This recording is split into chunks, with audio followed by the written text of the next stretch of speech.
It started as a quiet religious community on the Texas prairie and ended in a firestorm broadcast to the entire world. Before the flames, before the tanks and the tear gas, there was a man named David Koresh and a government that couldn't understand him. What began as a questionable federal raid over alleged gun paperwork violations would explode into one of the deadliest standoffs in American history. But to understand how it happened, you have to go back decades, long before the word Waco became a synonym for government overreach. The story begins in the 1930s with a Bulgarian immigrant named Victor Houteff. Houteff broke away from the Seventh-day Adventist Church and founded a small sect he called the Davidian Seventh-day Adventists, believing that he and his followers were chosen to prepare for the second coming of Christ. After Houteff's death in 1955, leadership passed to his widow Florence, who predicted the apocalypse would arrive in 1959. When it didn't, many members abandoned the movement, disillusioned but still searching for spiritual certainty. A small group of holdouts refused to give up. They reorganized under a new name, the Branch Davidians, led by a man named Benjamin Roden.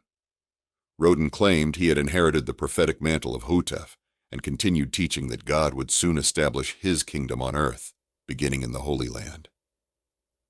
By the early 1980s, the group's numbers had dwindled, but their beliefs had not. They lived simply on a patch of rural Texas land about 13 miles outside Waco, known as the Mount Carmel Center. The compound was quiet, self-sufficient, and largely ignored by the outside world, until a young man named Vernon Wayne Howell arrived. Vernon Howell was born in Houston in 1959. His childhood was rough, raised by a teenage mother, and bullied in school. By his early 20s, he had found solace in religion and in music. He played guitar and studied scripture obsessively, convinced that God had a special purpose for him. When Howell joined the Branch Davidians in 1981, he quickly impressed many members with his deep biblical knowledge and intense charisma. He studied the book of Revelation, interpreting it literally, and began claiming prophetic insight. By 1984, he was in open conflict with the group's aging leader, Lois Roden, who viewed him as a successor, and possibly more. After Lois's death, her son George Roden contested Howell's authority, leading to an armed confrontation in 1987. In that skirmish, Howell and several followers exchanged gunfire with Roden at Mount Carmel. They were arrested but later acquitted. The victory cemented Howell's control of the compound, and by 1990, he legally changed his name to David Koresh, David, after the biblical king, and Koresh, the Hebrew name for Cyrus, the Persian ruler who freed the Jews from Babylonian captivity. To his followers, the name change symbolized divine authority. Koresh taught that he was the final prophet, the Lamb of God who could unlock the 7 seals described in Revelation. He preached that the end times were near and that his followers must prepare to stand against the corrupt governments of earth. Despite how the media would later portray them, the Branch Davidians were not isolated lunatics. They held Bible studies, grew their own food, and raised families. The compound had classrooms, kitchens, workshops, and a firearm training. Firearms were common, but not unusual in rural Texas. Koresh's teachings were intense, often controversial. He claimed that God had commanded him to take multiple spiritual wives, including some who were underage, though the exact nature of those relationships remains contested and never resulted in a criminal conviction prior to the siege. Many adults, however, believed deeply in his mission. To them, Koresh was not a criminal. He was a messenger preparing them for a coming battle between good and evil. By the early 1990s, Mount Carmel had become home to around 130 people, including families from across the US, the UK, and Australia.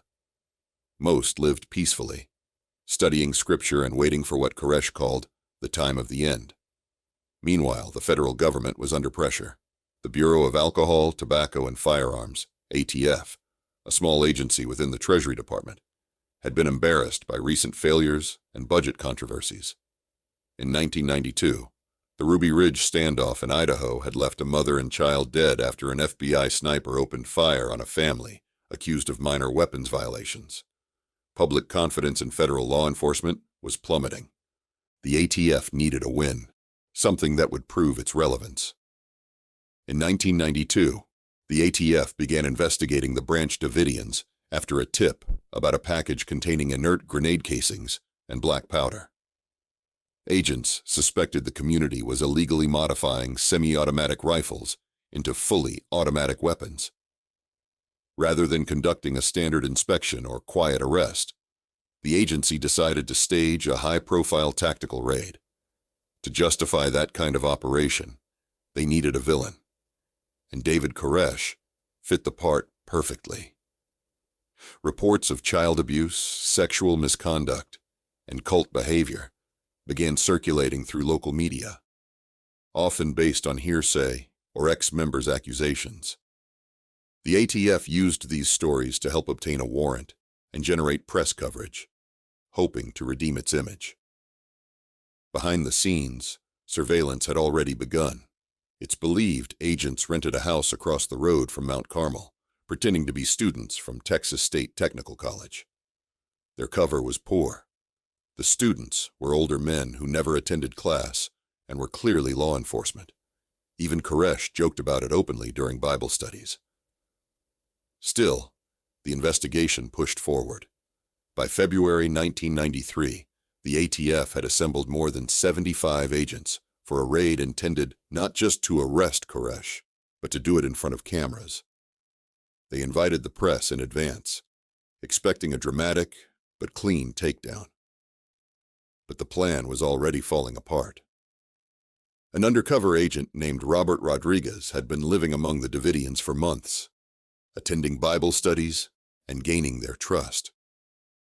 On the morning of February 28, 1993, Rodriguez met with Koresh and realized he knew about the impending raid. Rodriguez immediately warned his superiors, but his warning was ignored. The ATF pushed ahead, fearing delay would look weak in the media's eyes. Meanwhile, Koresh gathered his people and prayed. He told them, "Men will come against us with guns, but God will protect his people." Outside, the sound of helicopters and cattle trailers filled the cold Texas morning. At approximately 9:45 a.m., ATF agents rolled up to the Mount Carmel gates in cattle trailers, armed with automatic rifles and dressed in black tactical gear. They claimed to have a legal warrant, but they arrived with the same formation used in a drug raid. Koresh stepped onto the porch to ask what was happening. Then, chaos. To this day, no one knows who fired first. Some survivors say the Davidians were fired upon without warning. The ATF insists Koresh's followers opened fire first, but ballistics evidence and later testimony indicate agents may have accidentally discharged their weapons as they jumped from the trailers. Within seconds, a full-blown firefight erupted. Koresh was believed to have been shot twice early in the exchange. The Davidians returned fire from inside the compound, hitting several agents who were exposed on the roof. Helicopters circled overhead, with witnesses later claiming they fired from above, something the government has always denied. After nearly 2 hours of gunfire, 4 ATF agents were dead and 16 wounded. Inside the compound, 6 Davidians lay dead. The ATF finally retreated. What had been sold as a clean, televised victory was now a national embarrassment, broadcast live to millions of homes. But rather than de-escalate, the federal government doubled down. By nightfall, the ATF had been replaced by the FBI's hostage rescue team, led by Jeff Jamar and Tactical Commander Richard Rogers, the same unit involved at Ruby Ridge. Negotiators began phoning into the compound, telling Koresh to surrender peacefully. Koresh, bleeding but calm, said he was waiting for a message from God before giving himself up. Within hours, media trucks lined the highways. Satellite vans, reporters, and news helicopters turned the prairie into a circus. The nation watched as the standoff stretched into hours, then days, and finally, weeks. Inside the compound, the Davidians rationed food and prayed. Outside, the government amassed tanks, armored personnel carriers, and hundreds of agents. It was no longer a law enforcement action. It looked like a military occupation. The FBI believed psychological pressure would break Koresh's will. They cut power to the compound, played loudspeakers day and night, the sounds of rabbits screaming, sirens, and even pop music. They flashed floodlights into the windows and crushed cars belonging to the Davidians, all while insisting they wanted a peaceful resolution. While the siege dragged on, the government shaped the story. Press briefings portrayed Koresh as a delusional cult leader, holding innocent people hostage. The Davidians' own messages were filtered or ignored. When Koresh sent out videotapes showing families, children, and calm Bible discussions, the FBI refused to release them to the media. Behind the scenes, the government faced political pressure. Newly appointed Attorney General Janet Reno wanted to prove herself early in her tenure. The public, whipped into hysteria by the cult narrative, demanded action. The administration needed the siege to end decisively. By the end of March, negotiations had stalled. Koresh promised to surrender after completing his handwritten interpretation of the 7 seals. But agents dismissed it as another stalling tactic. Patience wore thin. The government was preparing to act. The public had stopped asking whether the Davidians had broken the law. The only question left was when the government would make its move. 51 days had passed since that first disastrous raid. Inside the compound were more than 70 people, men, women, and children. Outside were tanks, snipers, and negotiators who no longer believed in talking. And on April 19th, 1993, just after dawn, those tanks began to move.